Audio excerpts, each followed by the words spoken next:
5장 6절에서 15절까지 말씀 같이 읽겠습니다. 야곱과 그와 함께한 모든 사람이 가나안 땅 루스 곧 베델에 이르고 그가 거기서 제단을 쌓고 그곳을 엘 베델이라 불렀으니 이는 그의 형의 낫을 피할 때에 하나님이 거기서 그에게 나타나셨음이더라. 리브가의 유모 두보라가 죽음에 그를 베델 아래에 있는 상수리 나무 밑에 장사하고 그 나무 이름을 알론 바굿이라 불렀더라. 야곱이 밧단 아람에서 돌아오매 하나님이 다시 야곱에게 나타나사 그에게 복을 주시고 하나님이 그에게 이르시되 내 이름이 야곱이지만은 내 이름을 다시는 야곱이라 부르지 않겠고 이스라엘이 내 이름이 되리라 하시고 그가 그의 이름을 이스라엘이라 부르시고 하나님이 그에게 이르시되 나는 전능한 하나님이라 생육하며 번성하라 한 백성과 백성들의 총회가 내게서 나오고 왕들이 내 허리에서 나오리라. 내가 아브라함과 이삭에게 준 땅을 내게 주고 내가 내 후손에게도 그 땅을 주리라 하시고 하나님이 그와 말씀하시던 곳에서 그를 떠나 올라가시는지라. 야곱이 하나님이 자기와 말씀하시던 곳에 기둥 곧 돌기둥을 세우고 그 위에 전제물을 붓고 또 그 위에 기름을 붓고 하나님이 자기와 말씀하시던 곳의 이름을 베델이라 불렀더라. 아멘. 할렐루야. 우리 하나님의 크신 은혜와 사랑이 성도님의 가정과 삶 속에 가득하시기를 간절히 기원합니다. 하나님은 세겜 땅에서 어려움을 겪고 있던 야곱에게 어디로 올라가라고 그랬죠? 어디로 올라가라? 베델로 올라가라 라고 말씀하셨습니다. 하나님께서 예전에 돌베개 환상을 보여주셨고 또 약속하셨던 언약을 맺으셨던 그곳 베델로 올라가라. 거기서 제단을 쌓으라고 말씀을 하신 것이죠. 그래서 야곱은요 하나님의 명령에 순종했죠. 그래서 어떻게 했습니까? 자기 집안 사람들에게 함께한 사람들에게 뭐를 버리고 이방 신상들을 버려라 그랬죠. 이방 신상들을 버려라. 그리고 자신을 정결하게 하고 또 옷도 의복도 바꾸어 입으라 이렇게 말했죠. 야곱도 철저히 회개했죠. 식어버린 믿음을 자기의 식어버린 믿음을 회개했고요. 또 이방 신상을 허용했던 자기의 그 믿음을 그런 불완전했던 믿음을 회개했고 함께하던 식구들 역시 철저히 회개합니다. 그렇죠? 어떻게 합니까? 자기 갖고 있던 이방 신상들을 또 귀걸이를 빼가지고 야곱에게 주죠. 그래서 야곱은 그것들을 상수리 나무 아래에다 다 묻어버려요. 그렇죠? 묻어버립니다. 그리고 나서 베델로 올라갔다는 거예요. 야곱에게 있어 베델은 은혜의 자리, 또 언약의 자리, 서원의 자리였죠. 그 귀하고 복된 자리에 올라가기 전에, 그죠?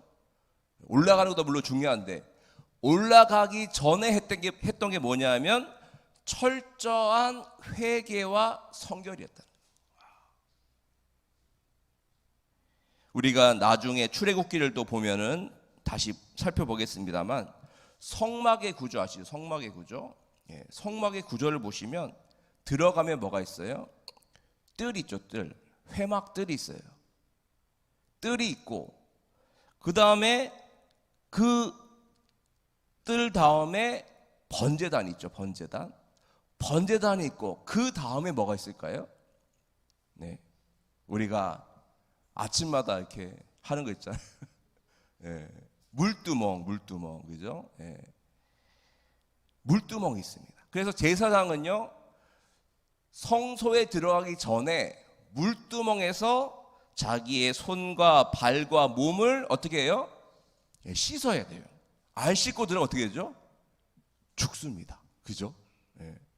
그래서 물두멍에서 손과 발과 몸을 정결하게 한 뒤에 하나님께 들어가는 거예요. 성소로 들어가는 거예요. 다시 말하면 우리가 하나님을 만나기 위해서 성소로 나아갈 때는 그냥 들어가는 것이 아니라 어떻게 돼요? 철저한 회개가 먼저 있어야 된다는 거예요.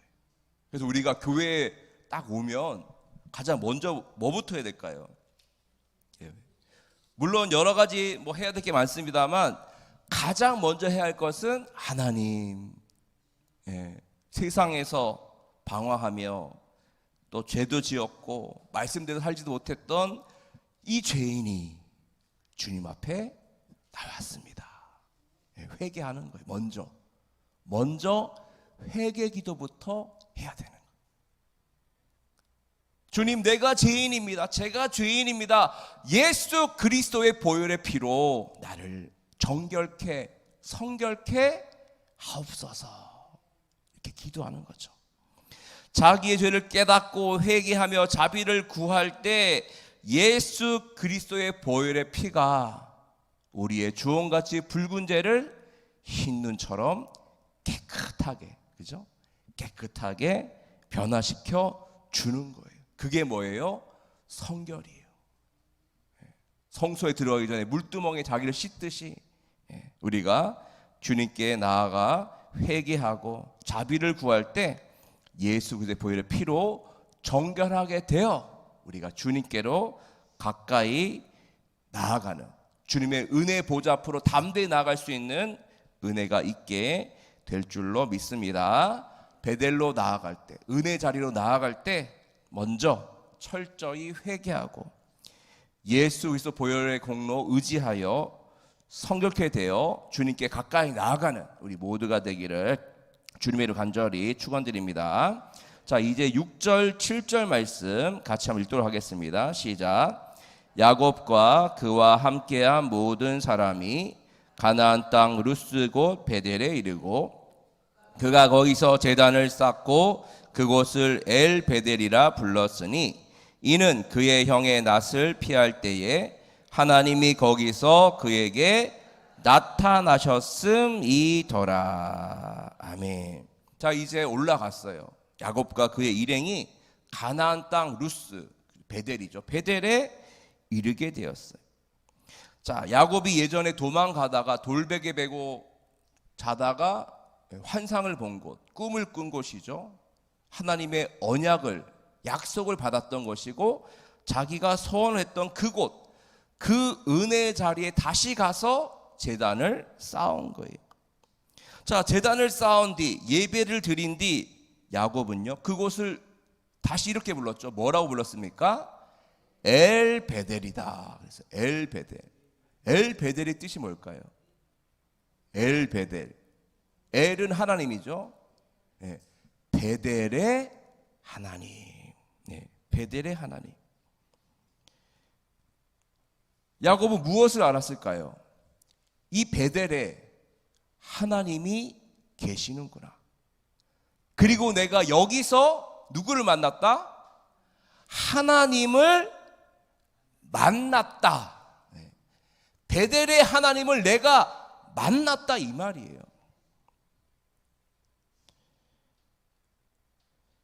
하나님께서 야곱에게 베델로 올라가라고 하셨는데요. 물론 베델도 중요하죠. 베델도 중요해요. 장소도 중요해요. 그런데 진짜 중요한 건 뭐예요? 베델도 중요합니다만 더 중요한 게 뭘까요? 베델에서 누구를 만나야 돼요? 갑돌이와 갑순이를 만나는 거예요.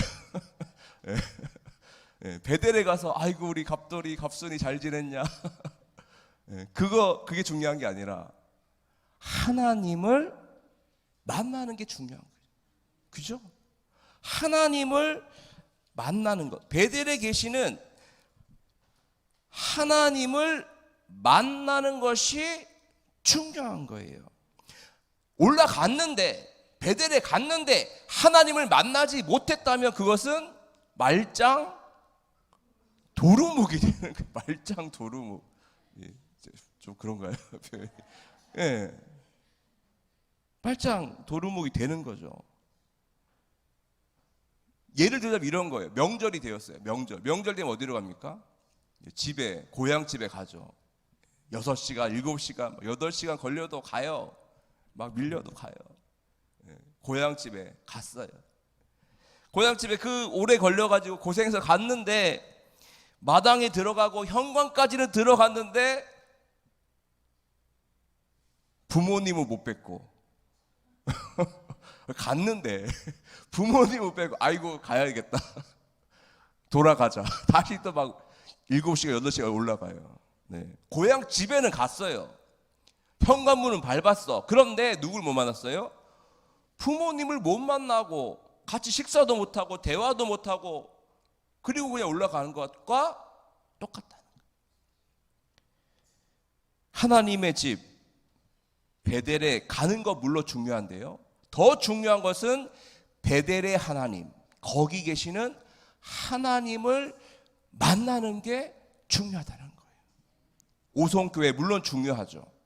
오송교회 하나님께서 세우신 81년 전에 세우신 귀한 교회 맞아요. 아름다운 교회, 좋은 교회 맞습니다. 그런데 중요한 것은 이 교회에 와서 그냥 문만 밟고 문턱만 밟고 돌아가면 그것은 아무것도 아니라는 거예요.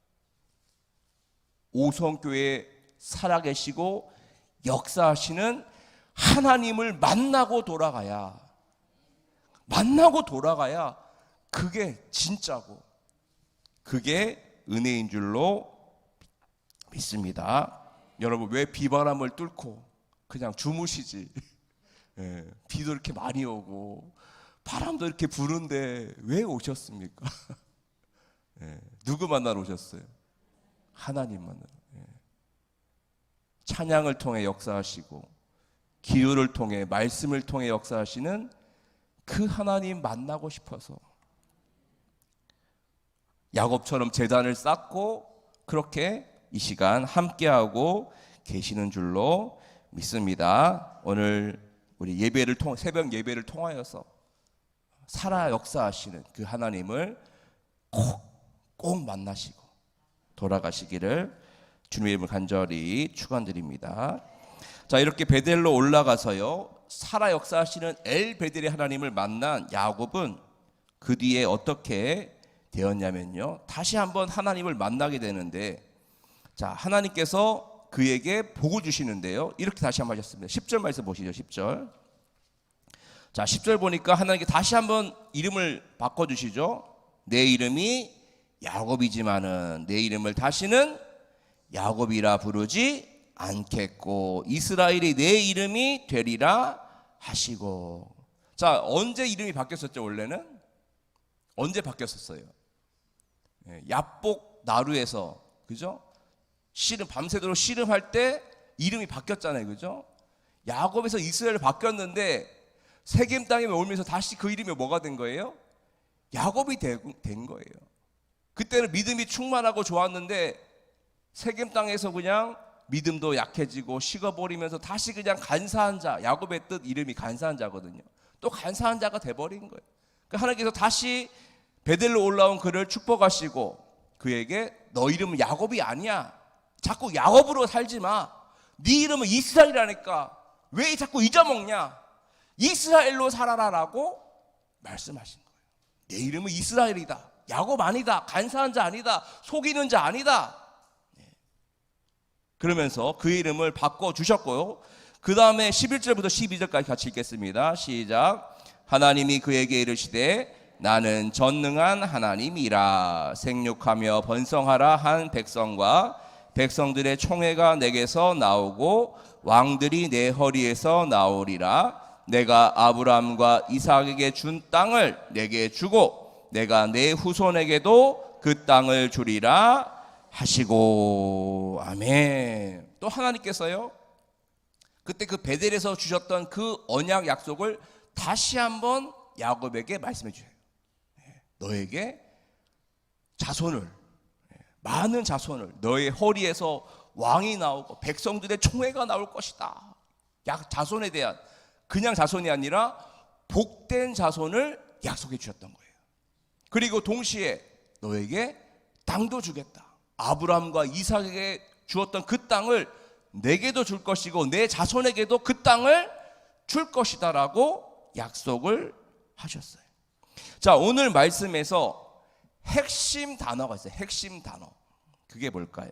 자, 11절에 나오는데, 자, 하나님이 자기를 뭐라고 했죠? 자, 11절 보면 하나님이 그에게 이르시되 나는 전능한 하나님이라 그랬어요. 어떤 하나님이요? 전능하신, 못하는 일이 없으신, 모든 것이 가능하신 하나님이다. 원어로는 엘샤다이, 들어보셨나요? 엘샤다이. 전능하신 하나님, 엘샤다이의 하나님이다라고 말씀을 하셨던 거예요. 야곱에게 복을 주시겠다고 약속할 수 있었던 것도, 자손의 복, 땅의 복을 약속할 수 있었던 것도 하나님이 어떤 하나님이시기 때문에요? 엘샤다이의 하나님, 전능하신 하나님이시기 때문에 그렇게 약속할 수 있었던 거예요. 하나님께서는요, 그 약속을 신실하게 지키셨어요. 그렇죠? 야곱의 후손에서 왕이 나왔고, 백성의 총회가 나왔고, 또 나중에 출애굽한 뒤에 자손들은 젖과 꿀이 흐르는 가나안 땅을 약속으로 받게 되었다는 거예요. 하나님께서는 전능하시기 때문에 그 약속을 하셨고 그 약속을 신실하게 이루셨던 거예요. 그 엘샤다이의 하나님이 바로 우리가 믿고 섬기는 하나님이세요. 네. 그러므로 야곱에게 약속하신 그 복이 우리들에게도 임하게 될 줄로 믿습니다. 옆에 있는 분과 이렇게 인사하겠습니다. 우리 하나님은 전능하신 하나님이십니다. 네. 아멘. 엘샤다이의 하나님, 전능하신 하나님께서 우리의 삶을 풍요롭게 하시고 우리 안에 있는 여러 가지 문제와 어려움도 풀어주시고 병도 고쳐주시고 우리 자손들도 하나님의 은혜 가운데 살아가게 되는 복된 인생, 또 복된 가정 가문이 될 줄로 믿습니다. 엘샤다이의 하나님을 믿고 의지하며 나아가면 야곱에게 주신 복이 우리들에게도 그대로 임하게 될 줄로 믿습니다. 더욱더 그분의 손을 꼭 붙잡고 주님을 만나며 주님과 함께 동행하며 우리의 인생길을 걸어가는 우리 모두가 되기를 주님의 이름으로 간절히 축원드립니다.